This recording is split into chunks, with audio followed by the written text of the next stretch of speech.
Can't make this stuff up. While Russian President Vladimir Putin continues to fight one battle in Ukraine, he's also fighting a second battle, a propaganda battle. And when you see a man like Putin use his position to manipulate the media and suppress opposition, it really puts a spotlight on an important topic: censorship. Night after night, you have seen on this show the war crimes of Putin and his Russian military. The war crimes are endless, grotesque, and evil. The U.S. government has announced that Russia is committing crimes against humanity. To commit those crimes against humanity, Putin has used public executions of Ukrainians, rape as a weapon, often done in front of husbands and children, castrations, bombings of buildings, and killing children, and those buildings clearly marked children present. Hospitals also clearly marked. They were bombed, killing injured and sick patients, and medical providers too. All violations of the Geneva Convention. It's been going on now for more than a year, and you must wonder, how can the Russians do this? How do their citizens support this? Why would they do this to innocent Ukrainians, men, women, and children? Are they that cruel, that bloodthirsty? The truth is, the Russian citizens don't know any better. They think they are protecting Russians, even saving Ukrainians from Nazis. And why would they think something so vastly wrong as that? Because that's all they know. Putin controls the media. It's a state-run media. Night after night, they see and hear only one thing. Russian citizens are fed false information, so naturally, they believe it. They hear and see nothing else. They read headlines like this: Kyiv's barbaric attack on Donetsk violates Geneva Convention. If this is the only viewpoint the Russian people are exposed to, of course they rally around the Russian flag, around Putin, and they will encourage their fellow countrymen to fight. They don't rise up against Putin. There's no mass revolt. Russian citizens, for the most part, support this. Hearing one side and the wrong one is terribly dangerous.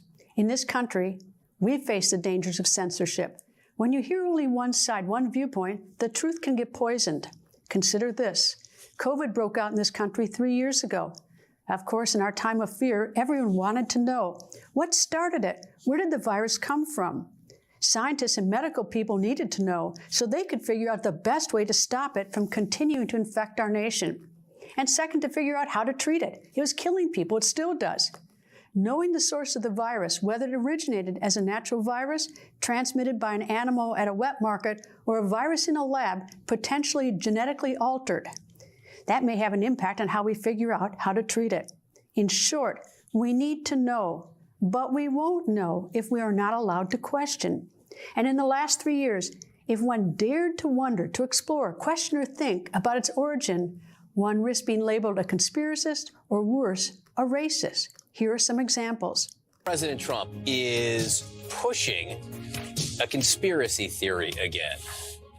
That coronavirus began in a lab in China. Wow, okay. Well, racist conspiracy theories are nothing new for the Trump administration. I think ultimately we know that these things come from an animal reservoir. I've heard these conspiracy theories, and like all conspiracy theories, they're just conspiracy theories. The groupthink can be very powerful, overwhelming in influence, and extremely dangerous when wrong. In the last few days, we learned the U.S. Energy Department now believes the virus came from a lab, not the wet market.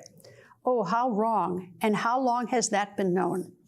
The powerful groupthink, and it did include the media, our government, and even many, many in our science and medical communities, they were telling us the wet market, the groupthink, when people are afraid to speak up, can be much like a state-run media.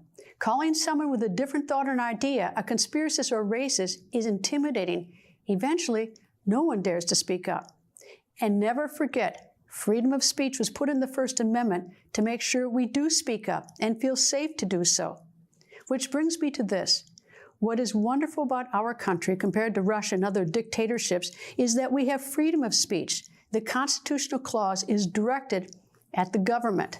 The government cannot shut us down from speaking, but exercise of the spirit of its importance should not be limited to just the government. We citizens must also embrace the spirit of free speech among ourselves, even though we are not the government and expressly bound by that clause. The spirit of free speech is too important, And likewise, corporations should embrace the spirit of free speech and not use its massive power to limit speech or shut it down, especially speech it might not like, not agree with, or think unpopular. Which brings me to two corporations, AT&T and DirecTV. They are doing the unthinkable, shutting down A Voice, Newsmax, removing our work from their satellite so its subscribers can't watch us. Their subscribers won't hear what I have to say on free speech, or our guests on Newsmax who over the years might have said maybe it was the lab that was the origin. AT&T and DirecTV are telling its subscribers what they think you should watch or not watch. Suppressing speech is a slippery slope. Call DirecTV and AT&T. Tell them, get off that slippery slope. Bring more speech, not less. It's what guarantees this country will always be different.